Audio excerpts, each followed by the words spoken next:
Hi guys! For today's video, so mayroon na naman ako ituturo sa inyo na Mandarin language.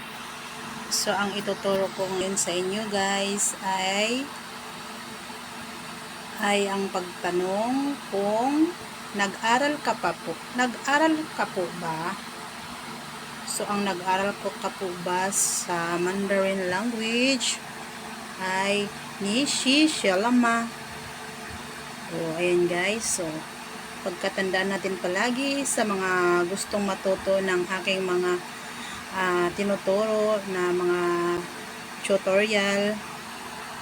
So, ayan guys yung ibig sabihin. So, kung gusto nyong matuto, free po kayong manood ng aking mga tutorial. At pwede din po kayong magtanong sa akin, mag-comment. Kaya, ayan lang po guys. Thank you for watching. Don't forget to follow and share. That's all guys. Thank you for watching and don't forget to follow and share. Bye bye guys and God bless. Kung nagustuhan nyo ang aking mga tutorial, pwede kayong magtanong, mag-comment sa comment section. Sagutin ko po kayong lahat guys. Kaya salamat sa palaging panonood ng aking mga tutorial. God bless. God bless all and I love you. Bye bye.